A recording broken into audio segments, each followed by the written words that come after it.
Jai Mahamaya Ki Jai. We'll go on with chapter 20 from book 9 of the Srimad Devi Bhagavatam. Narayana said, Brahma then, putting Shiva to the task of killing Shankachuta, went to his own abode. The other devas returned to their homes. Here, under the beautiful bata tree on the banks of the river, Mahadeva pitched his big tent and encamped there. Himself to get the victory of the Devas, he then sent Chitraratha, the lord of the Gandharvas, as a messenger to Shankachuta, the lord of the Danavas. By the command of Mahadeva, Chitrachuta went to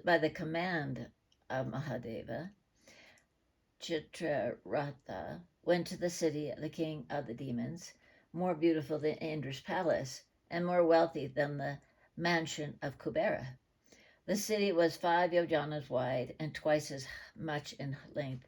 It was built of crystals, of pearls and jewels. There were roadways on all sides. There were 7 trenches, hard to cross, one after another, encircling the city. The city was built of countless rubies and gems, brilliant like flames. There were hundreds of roads, ways, and markers and stalls in the wonderful vidis, the raised platforms built of jewels. All around were splendid palatial buildings of traders and merchantmen, filled with various articles. There were hundreds and more beautiful buildings adorned with various ornaments and built of variegated red stones, looking like sinduras. Thus he went on and saw in the middle the building of Shankachuta, circular like the lunar sphere.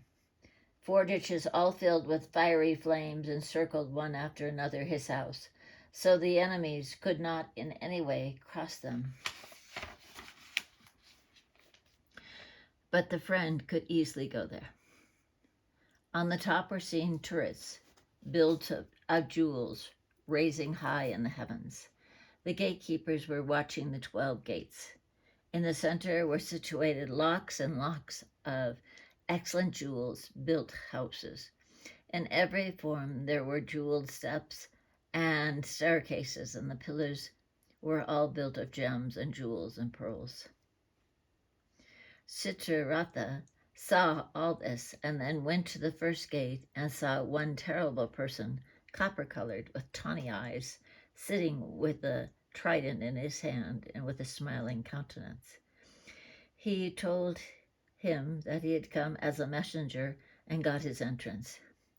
Thus Chitraratha went one after another to all the entries, not being prohibited at all, though he told that he had come as a messenger on war service. The Gandharva reached one after another the last door and said, "O doorkeeper, go quickly and inform the lord of the demons all about the impending war." When the messenger had spoken thus, the gatekeeper allowed him to go inside. Going inside, the Gandharva saw Shankachuta, of excellent form, seated in the middle of the royal assembly on a golden throne. One servant was holding on the king's head an umbrella decked with divine, excellent gems, the inner rod of the umbrella being made of jewels and decorated with expanded artificial flowers made of gems. The attendants were fanning him with beautiful white fans. He was nicely dressed, beautiful and lovely, and adorned with jewel ornaments. He was nicely garlanded and wore the fine celestial garments. 3 Koti demons were surrounding him, and 7 Koti Danavas, all armed, were walking to and fro. Puspadanta was thunderstruck when he saw that the demons, and he addressed him thus: "O king, I am the servant of Shiva. My name is Pushpadanta. Hear what Shiva has commanded me to tell you. You better now give back to the Devas the rights that they had before. The Devas went to Sri Hari and had taken refuge of him. So Hari gave over to Shiva his Sula weapon and asked the Devas to depart. At present, the three-eyed Deva is residing under the shade of a vata tree on the banks of the river. He told me to speak to you. Either give up over to the Devas their rights or fight with me. Please reply, and I will speak to him accordingly. Sakachuda, hearing the messengers, laughed and said, Tomorrow morning I will start ready for war. Better go away today. The messenger went back to Shiva and replied to him accordingly. In the meantime, the following personages joined Shiva and remained seated on excellent aerial cars built of jewels and gems. The following were the persons: Skanda, Virabhadra, Nandi, Mahakala, Subradraka, Visaksa, Bana, Virupa, Viktri, Vaskala, Durgandangstra, Vikata, Kalakanta, Balibhadra, Kalajiva, 11 Rudras, 8 Vasus, Indra, the 12 Adityas, Fire, Moon, Vishvakarma, the 2 Ashvins, Yama, Kuvera, Vayu, Varuna, Buddha, Mangala, Dharma, Shani, Ishani, the powerful Kamadeva,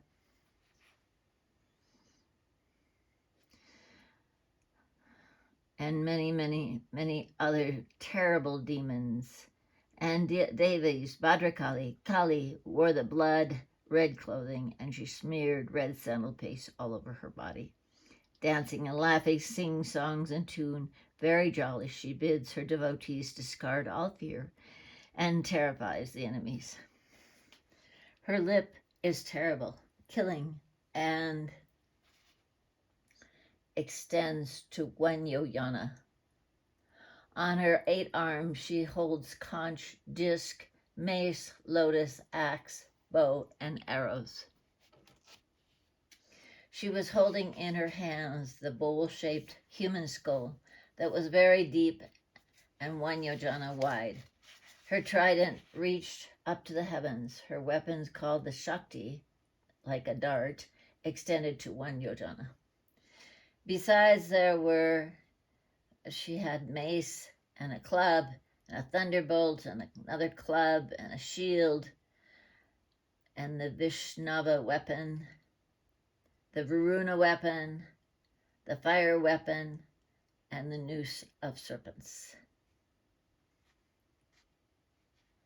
The Brahma's weapons, the Prajayamastam, the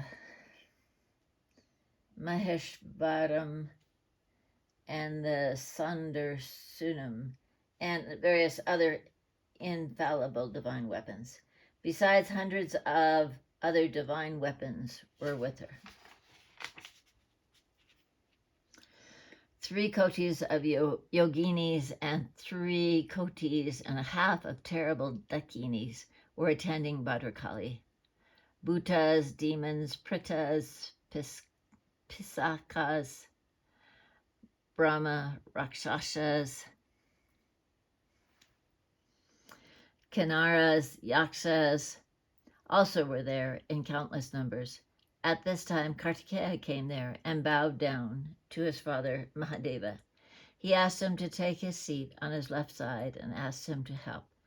Then the army remained there in military array. On the other hand, when Shiva's messenger departed, Shankachupa went to the Zenana and informed Tulsi of the news of the impending war. No sooner she heard than her throat and lips and palate became dried. She then with sorrowful heart spoke in sweet words. O my lord, O my friend, O the king of my life, wait for a moment and take your seat on my heart. Install life in me for a moment. Satisfy my desire of human birth. Let me behold you fully so that my eyes be satisfied. My breath is now very agitated. I saw by the end of the night one bad dream. Therefore I feel an internal burning. Thus at the words of Tulsi, the king, Chankachuta, finished his meals and began to address her in good and true words beneficial to her. O my lady, it is the time that brings out these various combinations by which the karmic fruit is enjoyed. It is call that awards auspicious and inauspicious things. This call is the soul master to impart pain, fear, and good and bad things. Trees grow up in time, their branches come out in time, flowers appeared in time, and fruits come in time. Fruits are ripened in time, and after giving the fruits, they die out also in time. O fair one, the universe comes in existence in time and dies away in time as well. The creator, preserver, and destroyer of the universe are creating, preserving, and destroying the world with the help of time. Time guides them in every way, but the highest Prakriti is the god of Brahma, Vishnu, and Mahesh, the creatrix of time. This highest Prakriti, the highest God, is creating, preserving, and destroying this universe. She makes the time dance. By her mere will, she has converted her inseparable Prakriti into Maya and is thus creating all these things moving and unmoving. She is the ruler of all, the form of all, and she is the highest God. By her is being done this creation of persons by persons, this preservation of persons by persons, and this destruction of persons by persons. So you better now take refuge of the highest Lord. Know it is by her command the world is going. By her command the sun is giving heat but in due time. Her command Indra is showering rains. By her command death is striding over the beings. By her command fire is burning all things. And by her command the cooling moon is revolving. She is the death of death, the time of time, Yama of Yama, the fire of the fire, and the destroyer of the destroyer. So take her refuge. You cannot find and fix who is whose friend in this world. To pray to her, the highest goddess, who is the friend of all. Oh, who am I, and who are either the creator is the combiner of us two, and so he will disassociate us two by our karma. When difficulty arises, the immortal fools become overwhelmed with sorrow. But the intelligent pundits do not get all deluded or become distressed. By the wheel of time, the beings are led sometimes into happiness, sometimes into pain. You will certainly get Narayana for your husband, for which you practiced tapasya before in the hermitage of Badari, at the source of the Ganges, the feet of Vishnu. I pleased Brahma by my tapasya and have, by his boon, got you as my wife. But the object for which you did your tapasya, that you may get Hari as your husband, will certainly be fulfilled. You will get Govinda in Vrindavana and in the region of Goloka. I will also go there, and when I forsake this, my demon body, now I am talking with you here, afterwards we will meet again in the region of Goloka. By the curse of Radhika, I have come to this Bharata, hard to be attained. Yes, too, you too will quit this body and assuming the divine form will go to Sri Hari. So, beloved, you need not be sorry. O Muni, thus these conversations took them the whole day and led them into the evening time. The king of the demons then slept with Tulsi on a nicely decorated bed strewn with flowers and smeared with sandalwood paste in the temple built of jewels. This jeweled temple was adorned with various wealth and riches. The jewels' lamps were lit. Sukacharya spent the night with his wife in various sports. The thin-bellied Tulsi was weeping with a very sorrowful heart, without having taken any food. The king, who knew the reality of existence, took her to his breast and appeased her in various ways. What religious instruction he had received in Bandi forest from Sri Krishna, capable to destroy all sins and delusions, he spoke carefully to Tulsi. Then Tulsi's joy knew no bounds. She then began to consider everything as transient and began to play with a gladdened heart. Both became drowned in the ocean of bliss, and the bodies of both of them were filled with joy, and the hairs stood up on their ends. Both of them then, desirous to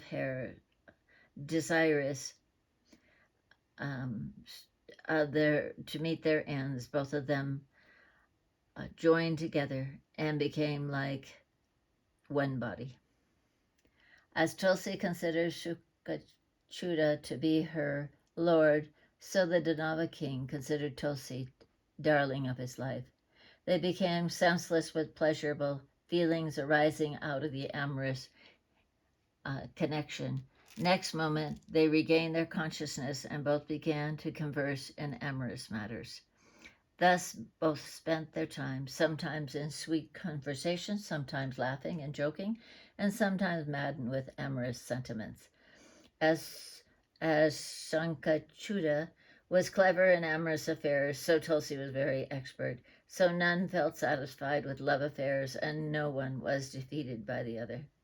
Here ends the 20th chapter of the 9th book on the war preparations of Shankachuda with the Devi in the Mahapurana Srimad Devi Bhagavatam of 18,000 verses. Bole Baba Ki Jai.